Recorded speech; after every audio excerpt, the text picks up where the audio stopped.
हमारे एक और विरह का क्षण आ गया है देवी।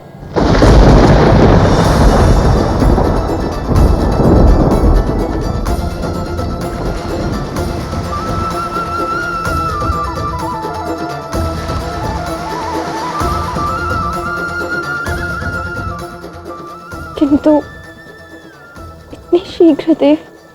जितनी शीघ्र ये कठिन यात्रा संपन्न होगी, उतनी ही शीघ्र हम सदा सदा के लिए साथ रह पाएंगे देव।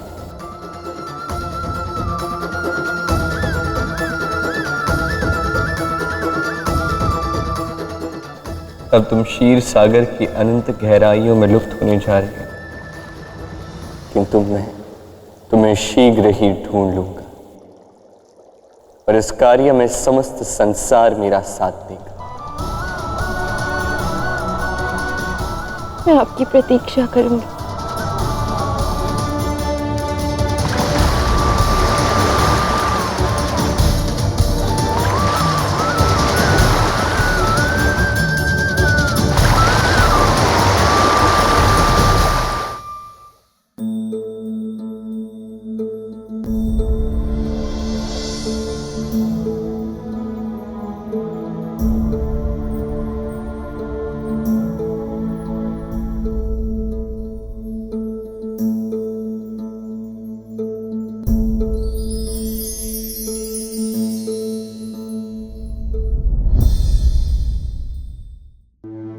ये कैसे हुआ कृष्ण?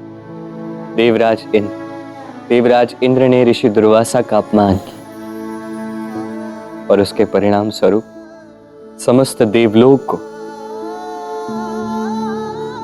श्रीहीन होने का श्राप मिला और इसलिए श्री अर्थात लक्ष्मी संसार से दूर क्षीर सागर की अनंत गहराइयों में खो गए।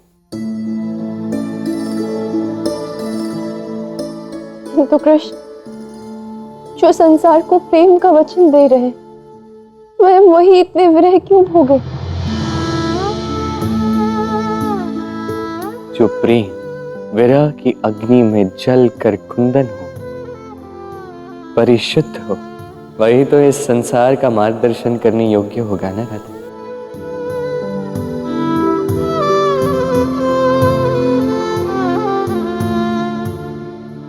सत्य कहा कृष्ण। फिर आगे क्या हुआ? लक्ष्मी ही समृद्धि है, लक्ष्मी ही धन है, वही श्री है, वही प्रकाश है। अब यदि लक्ष्मी ही ना होगी तो इस संसार में संकट तो आना ही था। ब्रह्मांड में हाहाकार मची थी। समस्त देवताओं की श्री धन, समस्त देवताओं की शक्ति आदि हो जाती थी। समस्त संसार पर घोर अमावस्या छाने लगती थी। संसार श्रीहीन, लक्ष्मीहीन, प्रकाशहीन, धनहीन हो जाता था। हे नारायण, समस्त संसार में कालिमा छा रही है। जो समय की आवश्यकता है वही हो रहा है ब्रह्मदेव। अब जब संकट समस्त संसार पर आया तो ये पहला अवसर होगा जब सारे देवता और असुर एक होंगे। संसार को प्रेम का दूसरा वचन समझाने की इस क्रिया में समस्त संसार माध्यम बनेगा। किंतु नारायण, ये होगा कैसे? मंथन से। इस संसार की समस्त शक्तियों को एक साथ आकर समुद्र मंथन करना होगा, तभी यह संभव होगा ब्रह्मदेव।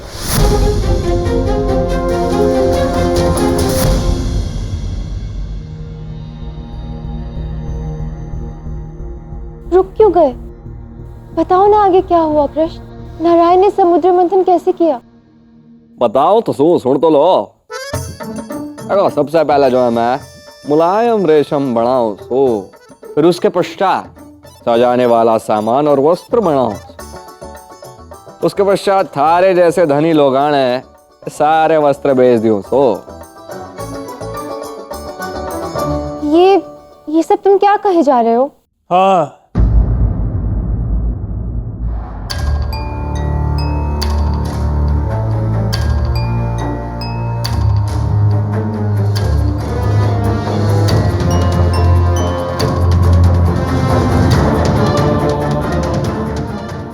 ये सब क्या कह रहे हो तुम?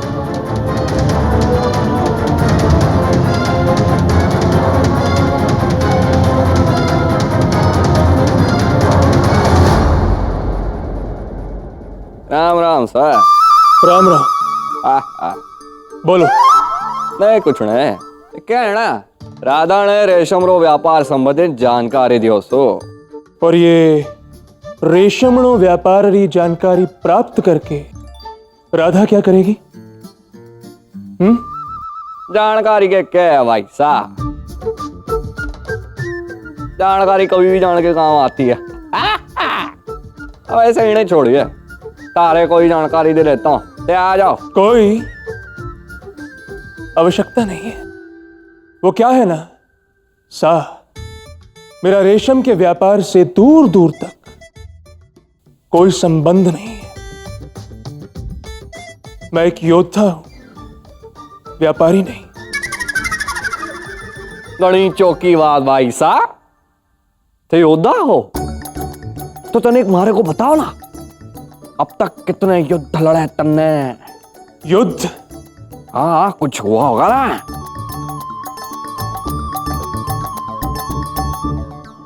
कृपा ही रही है ईश्वर की कि आज तक मुझे एक भी युद्ध लड़ने की आवश्यकता ही नहीं पड़ी। तो युद्ध तन्ने एक भी नहीं लड़े हो, फिर भी थे योद्धा हो।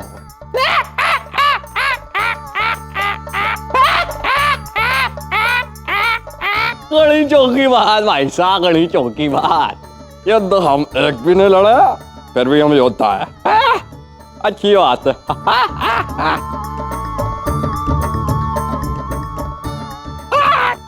योद्धा आदमी है भाई ये। चलिए भाई साहब।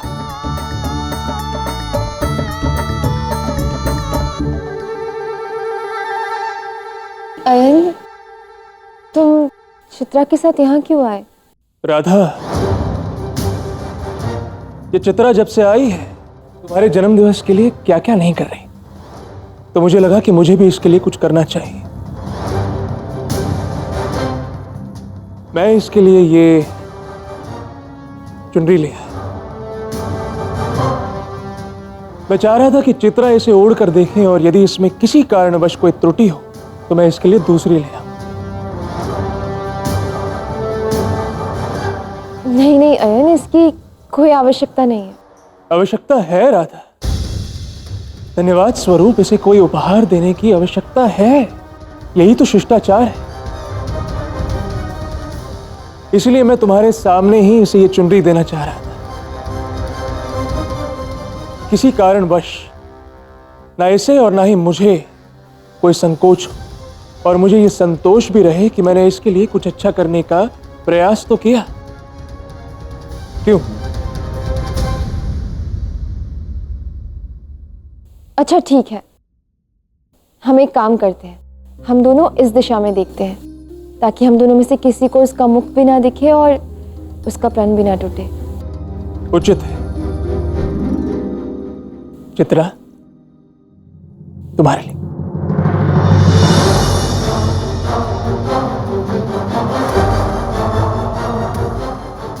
आज उस कपटी कृष्ण का सत्य सबके समक्ष प्रकट कर ही दूंगा।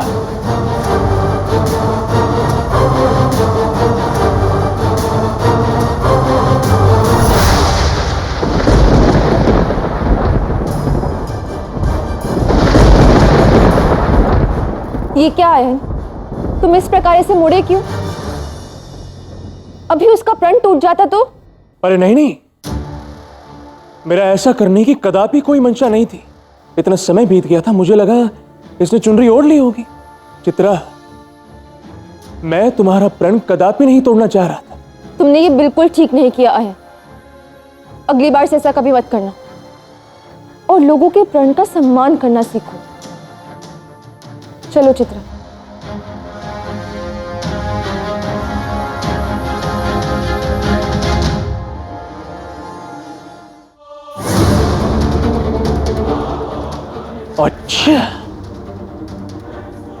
तो अब ये राधा मुझे सिखाएगी, चाहे कोई कुछ भी कह ले। मैं ये सुनिश्चित करके रहूंगा कि उस घूंघट के पीछे कोई चित्रा नहीं है, वो कपटी कृष्ण ही है। ओम काल देवाय नमः। ओम काल देवाय नमः। ओम काल देवाय नमः। हे काल देवता प्रकट हो। महाबली कंस आपका आह्वान कर रहा है। प्रकट हो। ओम काल देवाय नमः। ओम काल देवाय नमः। ओम काल देवाय नमः।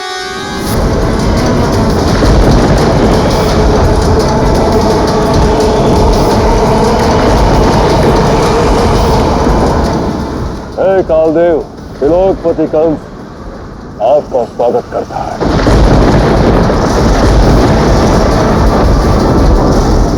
कंस, मुझे जागृत करने का दुस्साहस कैसे किया तुमने? हे कालदेव, मेरा काल यहाँ जन्म ले चुका है और आप तो समस्त ब्रह्मांड से काल है। इस संसार में ऐसा कोई नहीं जो आपसे बच सकता है।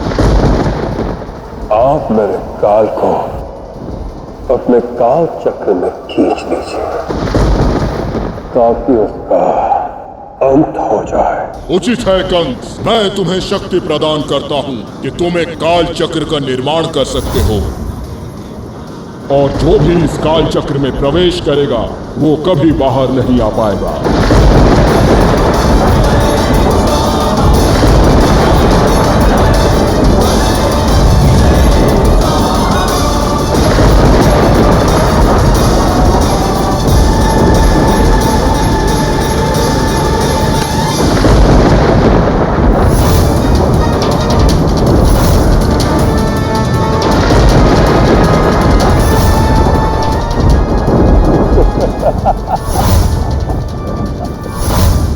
सेनापति, बुलाओ उन मूर्ख माँ बेटे को। जी महाराज। अब होगा उस राधा और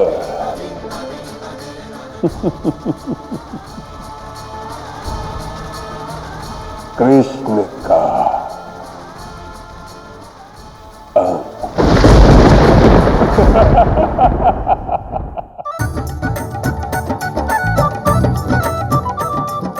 गोविंद, कदाचित तुम तो सच में ही कोई बड़ा और रहस्यमय ही काम कर रहे हो। अरे तो देखना, मैंने कान है, मैं कुछ ऐसो दिव्य और भव्य और अनोखो बनाऊंगा तो संसार ने आज से पहले कभी ना देखा होगा। कौन है वो नया व्यापारी जो स्वयं को सबसे बड़ा व्यापारी बताता है? बलराम, कहाँ है भाई वो जिसने बरसाना वालों को चुनौती दी है? कहाँ है वो? ये है गोविंद। किंतु बलराम, ये सब क्या है और तुम इतने क्रोधित क्यों हो?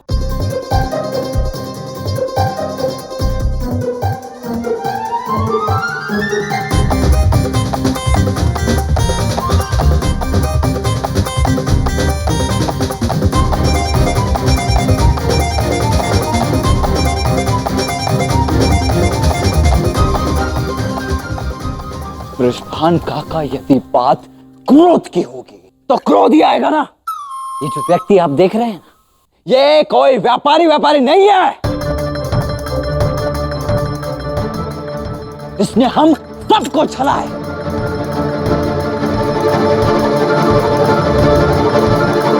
ये धूर्त है, धूर्त, पाखंडी है ये।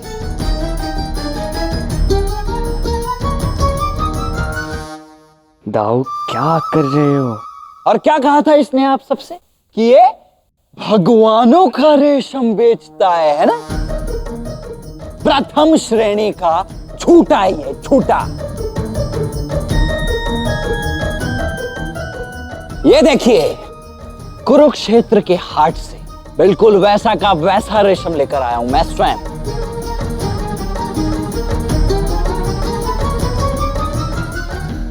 हाँ, ये तो वही रेशम है ना? आप पूछिए इससे। हे नारायण, दाऊ तो सारा सत्य प्रकट कर देंगे। यदि ऐसा हुआ तो मैं आगे की कहानी कैसे सुनूंगी? क्या है ये सब गोविंद? तुम तो कह रहे थे कि तुम्हारे जैसा रेशम किसी के पास नहीं है। ए व्यापारी, अब मौन क्यों हो? उत्तर दो, अन्यथा तुम्हें तुम्हारे इस छल का अत्यंत कठोर दंड मिलेगा। कठोर दंड मिलेगा। अरे दाऊ, बस भी कीजिए ना, आपका उपहास आवश्यकता से अधिक हो रहा है, सारा खेल बिगड़ जाएगा। तुम ही मुझे फंसा सकते हो, मैं नहीं। तो लो, आज मैंने तुम्हें फंसा दिया। अब लगाओ युक्ति और दो इनके प्रश्नों के उत्तर। आज तुम्हारे दाऊ का पलड़ा अधिक भारी है कान्हा। और छिपाओ ना, और बनाओ योजना अकेले अकेले। अब झेलो। उत्तर दो। अरे कहां से उत्तर देगा? जब कोई उत्तर होगा तब उत्तर देगा ना। बोलिए गोविंद, उत्तर दीजिए।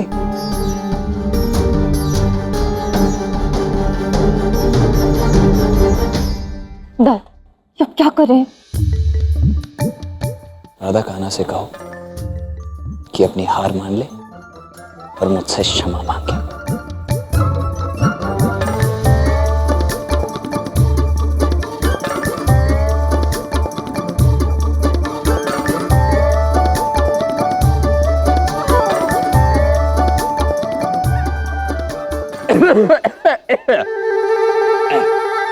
वो क्या ना भाई साहब, गले में खराश थी इसलिए बोल नहीं पा रहा था।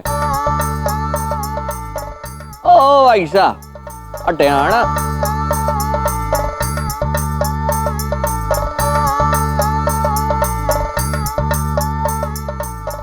भाई साहब, ते जो भी हो, हमारे लिए भाई समान हो, भाई से बढ़कर होंगे, है ना?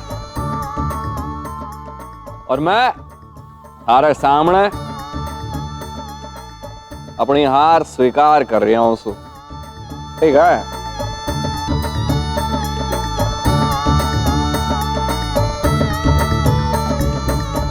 हाँ ठीक है। किंतु पहले मैंने बताओ, ये रेशम तड़ने लायक कितना से? कुरुक्षेत्र के हाट में जो सबसे पहले आने वाली दुकान है ना, जो सबसे विशाल दुकान है, वहां से लाया। और कहां से?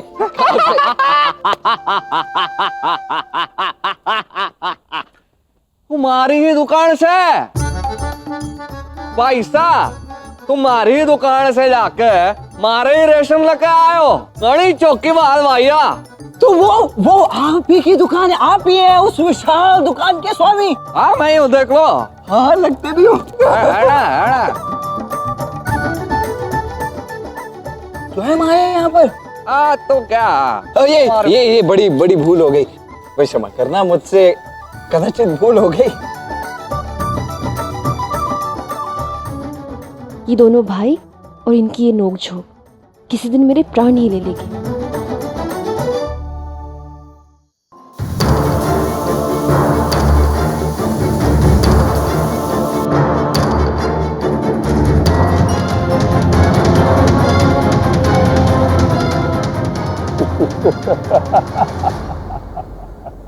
महाराज, इस वन का निर्माण क्यों कर रहे हैं आप? आयन की ओर से राधा को उपहार। ये कोई साधारण वन नहीं है, काल वन है। जो भी इसके भीतर जाएगा वो काल देवता के प्रकोप का भागी होगा। ये वन राधा के जीवन का अंतिम गंतव्य है। एक बार वो इसके भीतर जाएगी, कभी बाहर नहीं आ पाएगी।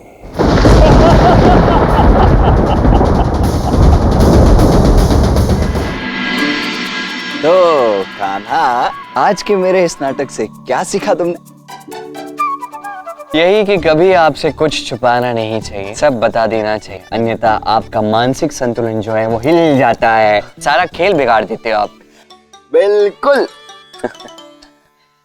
ठीक है, कोई बात नहीं, मेरा कर्तव्य था अपने बड़े भाई की बात मानना, किंतु मैंने आपकी बात मानी। अब आपको भी मेरी एक बात सुननी होगी, मेरा एक काम करना होगा। मुझे ज्ञात था कान्हा, और इसीलिए तो मैं यहाँ आया हूँ। चलो अब शीघ्र बताओ कि क्या है मेरा कार्य, क्या है मेरी भूमिका इस। देखो बात यह है दाऊ कि एक लड़की है चित्र, मैं चाहता हूं कि आप उससे मिले जुले, बातें करें, हंसी ठिठोली करें। क्या हुआ? ये कैसी बातें कर रहे हो तुम? मैं ये सब नहीं करता का ना। अरे हंसी ना ना ना ना ना कह रहा हूँ दाऊ मैं, अब मुझसे नहीं, प्रयास तो कीजिए। मुझसे नहीं। आप करोगे या नहीं? पक्का वाला पक्का नहीं करोगे? पक्का पक्का पक्का पक्का वाला नहीं करूंगा। ठीक है फिर, अब देखना क्या होता है। अब मैं जाके मेरा सारा सत्य सबके सामने प्रकट करूंगा। आपको मेरी सहायता नहीं करनी ना, अब यही होगा। अच्छा अच्छा ठीक है, अब अपना ये नाटक बंद करो, आओ यहां पर, मैं करता हूं कुछ।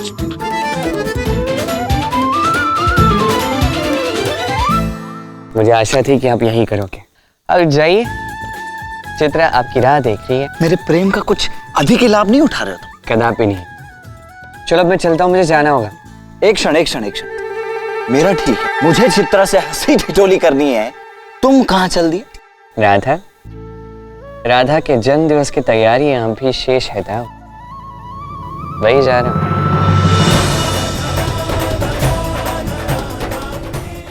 जाओ।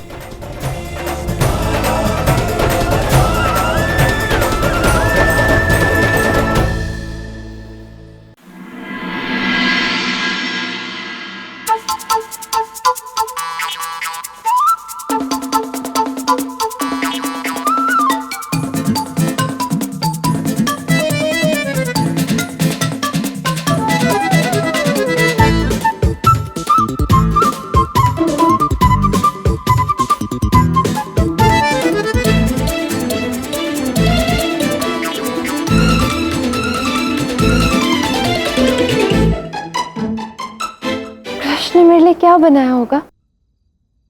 प्रतीत होता है कि कुछ बहुत ही भव्य होगा।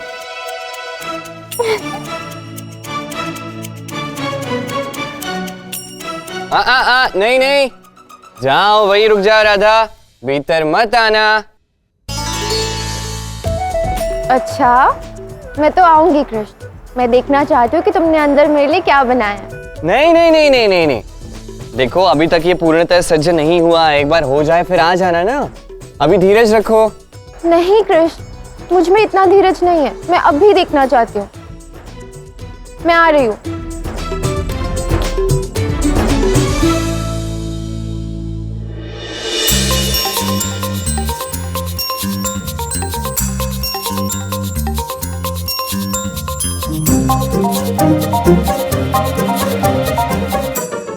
क्या हुआ? अब अधिक भोले मत बनो, तुमने अपनी माया से सब छुपा दिया है ना, ताकि मैं कुछ देख ना सकूं। अब इतने प्रेम से तुम्हारे लिए उपहार बना रहा हूं राधा, पूर्ण हो जाने दो, उसके पश्चात देख लेना, जितना देखना है उतना देख लेना, क्योंकि ये जो प्रेम है ये तभी अच्छा लगता है जब ये परिपूर्ण हो। क्यों? हे नारायण, अब तुम्हारी इन बातों के उत्तर कहां से लाऊं मैं? तुम और तुम्हारी बातें दोनों मेरी समझ से परे हैं। ये तुम्हें कुछ ज्ञात जो नहीं है, एक बार तुम अपने अस्तित्व के विषय में सब कुछ ज्ञात हो जाएगा, तब तुम्हें मेरी हर बात का उत्तर पता होगा, और फिर मैं कुछ नहीं बोलूंगा, सब तुम ही बोलोगे। यदि कंस की ये योजना भी विफल रही तो वो दुष्ट आवेश में आकर कुछ भी कर सकता है। मुझे अपने प्राणों की कोई चिंता नहीं, किंतु यदि उसने मां के भी प्राण ले लिए तो नहीं, राधा को बचाने के लिए मैं मां के प्राणों की बलि नहीं चढ़ा सकता। मुझे राधा को कंस की योजना की ओर ले जाना ही होगा।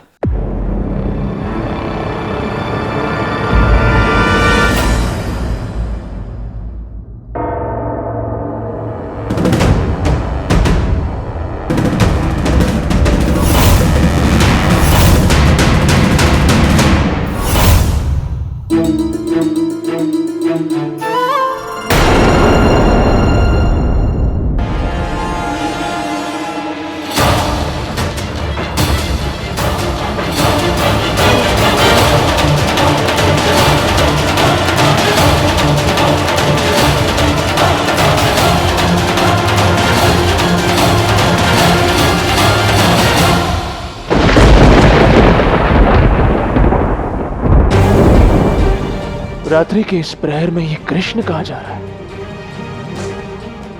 इसका पीछा करना होगा।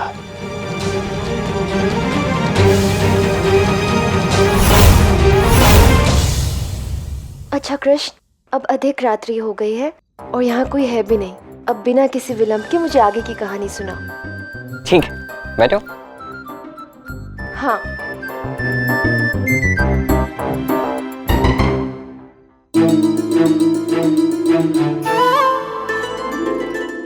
तो देवी लक्ष्मी क्षीर सागर की अनंत गहराइयों में विलीन हो चुकी थी और इसी कारण से समस्त देवताओं की शक्तियां क्षीण हो गई और सारे देवताओं के पास इस समस्या का कोई हल नहीं था। तब नारायण ने समस्त देवताओं को और असुरों को समुद्र मंथन करने का सुझाव दिया। किंतु कृष्ण, ये समुद्र मंथन क्या है? अब जिस प्रकार दूध से माखन निकालने के लिए दूध को मथना आवश्यक होता है, उसी प्रकार क्षीर सागर की अनंत गहराइयों में जो श्री लुप्त हो गई थी, जो प्रेम लुप्त हो गया था, उसे पुनः खोजने के लिए, पुनः निकालने के लिए ये समुद्र मंथन आवश्यक था। और इसलिए नारायण ने समस्त देवताओं को और असुरों को ब्रह्मांड में पहली बार एक साथ लाया। देवताओं का नेतृत्व किया देवराज इंद्र ने और समस्त असुरों ने असुर गुरु शुक्राचार्य के नेतृत्व का पालन किया। किंतु समुद्र मंथन अत्यंत दुर्गम कार्य था और इसके लिए दुर्लभ संसाधनों की आवश्यकता थी। विष्णु, तुम सभी को यहाँ ले तो आए, किंतु ब्रह्मांड के इस विशालकाय समुद्र का मंथन कैसे करोगे? इसके लिए प्रधान आधार और महासतम कहां से लाओगे? असुर गुरु शुक्राचार्य, इस ब्रह्मांड का सबसे विशालकाय मंदार पर्वत ये कार्य करेगा। मंदार पर्वत? विष्णु, यदि सारे देवता और असुर मिलकर भी यत्न करें तो भी उसे यहां पर नहीं ला पाएंगे। हे नारायण, अधिकतर तो मैं इन असुरों की बातों से सहमत नहीं होता, किंतु इस बार शुक्राचार्य का तथ्य उचित प्रतीत हो रहा है।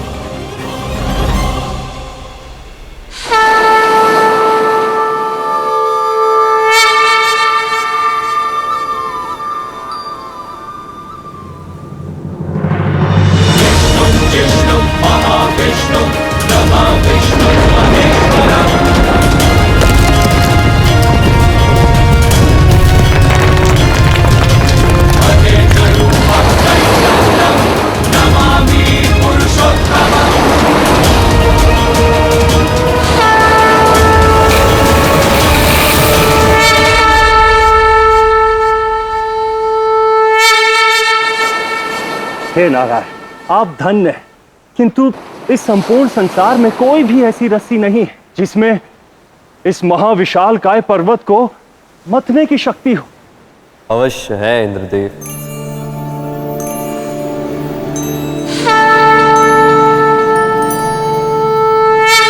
हे महादेव, आपको आपके भक्त नारायण का प्रणाम। समस्त संसार श्रीहीन हो चुका है, मैं लक्ष्मीहीन हो चुका हूं। अब आपके सहायता की आवश्यकता है।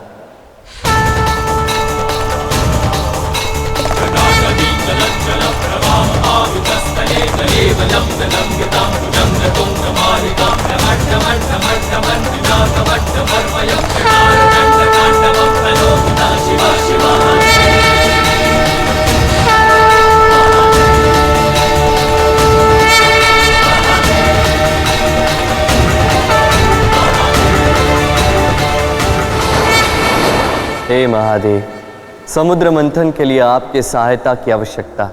इस कार्य की सिद्धि हेतु हमें वासुकी की सहायता की आवश्यकता है।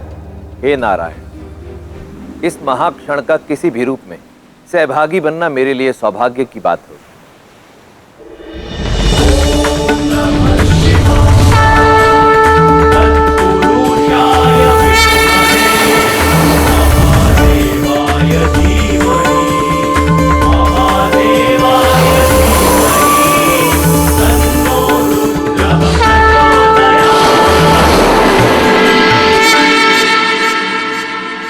माफ मानना कृष्ण, किंतु एक प्रश्न पूछूं? पूछो। भगवान विष्णु ने इस मंथन के लिए उन दुष्ट असुरों को कैसे मनाया? क्योंकि जहाँ तक मैंने सुना है, देवता और असुर मिलकर एक साथ कोई कार्य के लिए सहमत तो होते ही नहीं है। अमृत। अमृत?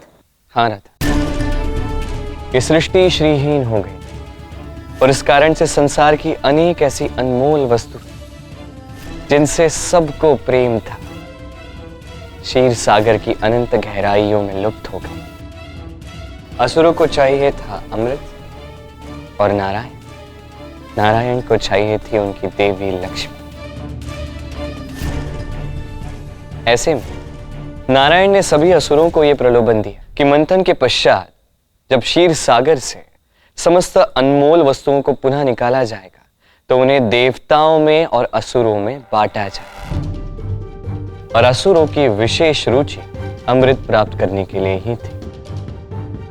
किंतु यह समुद्र मंथन प्रारंभ करना इतना सरल नहीं था।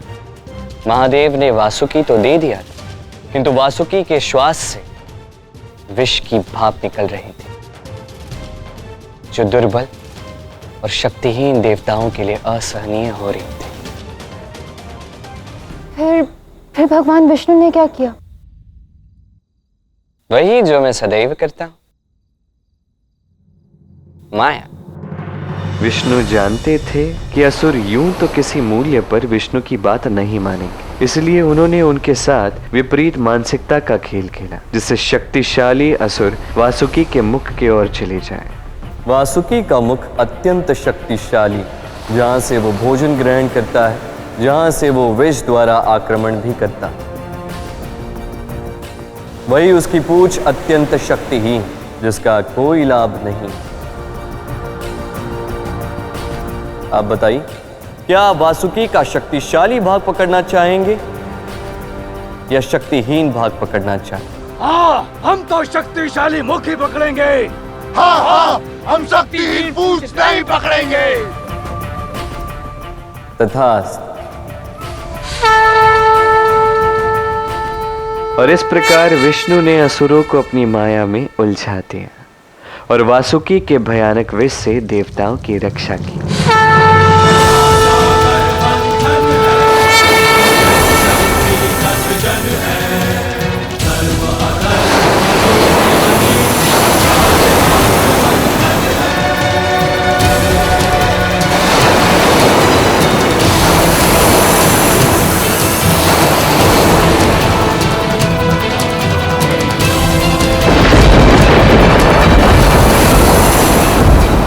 हे नारायण, मंदार पर्वत अपने अत्यधिक भार के कारण समुद्र में धंसता ही जा रहा है। ऐसे में मंथन असंभव प्रतीत होता है। अब किसी को इस पर्वत को अपनी पीठ पर धारण करना होगा। किंतु नारायण, ऐसा कौन सा देव है जो समस्त संसार के भार जितने इस विशालकाय पर्वत को अपनी पीठ पर रख सके?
फिर उसके बाद क्या हुआ? अब जाओ भी राधा, इतनी रात्रि हो गई है, तुम्हें निद्रा नहीं आ रही? कृष्ण, जब जब मेरी जिज्ञासा चरम सीमा पर पहुंचती है ना, तुम कहानी को मध्य में ही छोड़ देते हो। कितने निष्ठुर हो तुम। अच्छा बताओ ना, देवी लक्ष्मी क्षीर सागर से बाहर आई कि नहीं? उनका पुनः मिलन हुआ या नहीं? सब बताऊंगा, अभी के लिए ये समझने का प्रयास करो कि तुम्हारे बाबा ने समस्त संपदा लगाकर मुझे ये उपहार बनाने का दायित्व सौंपा है। अब इसे तो हमें पूर्ण करना ही होगा ना। तुम अभी जाओ, कल मैं तुम्हें पूर्ण कहानी सुना दूंगा, सच में। ओहो, कितना सताते हो तुम मुझे। अब मैं तुम पे क्रोधित भी नहीं हो सकती और तुम्हें कहानी सुनाने के लिए विवश भी नहीं कर सकती। कहाँ फंस गई मैं। अब उत्सुकता में निद्रा भी नहीं आएगी। देखना, एक बार तुम मुझे अपनी पूर्ण कहानियां सुना दो, फिर कैसे प्रतिकार लेती हूँ तुमसे।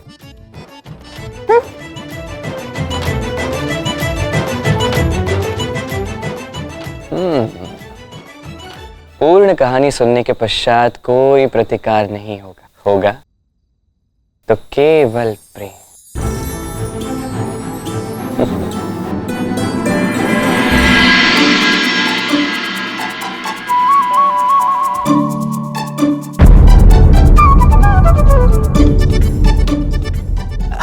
सुनिए, तो ऐसे रात्रि के अंधकार में मिलकर आगे की योजना बनाते हैं ये कृष्ण और बलराम। वो आपके हाथ में जो कड़ा है ना, वो मैं जानती हूँ, आपने ये कड़ा मुझे उपहार में दिया है।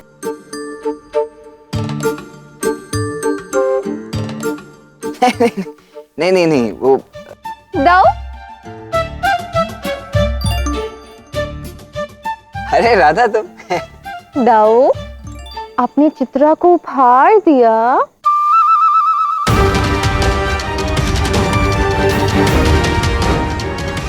ये तीनों मिलकर यहाँ कैसी योजना बना रहे हैं, कुछ समझ नहीं आ रहा। नहीं, मैंने कोई उपहार नहीं दिया है। वो भोजन करते समय क्या हुआ कि मेरा कड़ा वहीं रह गया, इसीलिए।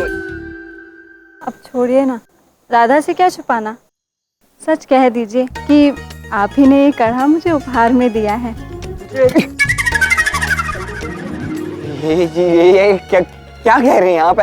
ऐसा तो कुछ भी नहीं है। हाँ दाऊ, बस में कीजिए, इतना शर्माइए मत, जो मन में है बता दीजिए।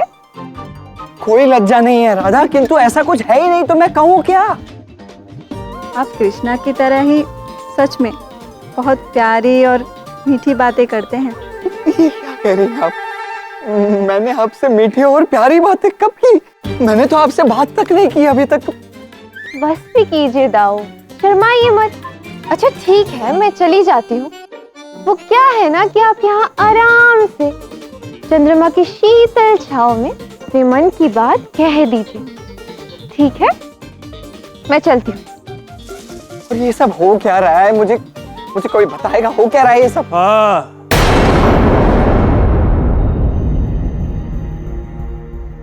मैं भी यही पूछना चाहता हूं। रात्रि के इस अंधकार में आप सब यहां मिलकर कर क्या रहे हो? हाँ? अयन, ये दाऊ और चित्रा की व्यक्तिगत बात है, हमें इसमें नहीं पड़ना चाहिए। इनकी ये व्यक्तिगत बातें बहुत अच्छे से समझता हूं मैं। आप बस रहने दीजिए, मुझे नहीं लगता कि आप कुछ समझते हैं।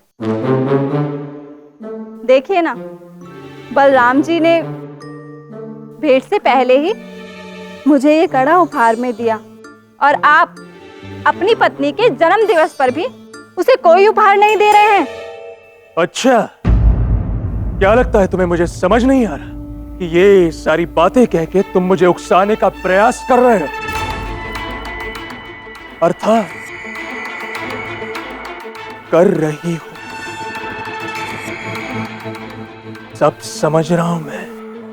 देख ले, राधा के जन्म दिवस पर मैं उसे ऐसा उपहार दूंगा जो तुम तो क्या, जो समस्त बरसाना, समस्त वृंदावन देखकर आश्चर्यचकित रह जाए।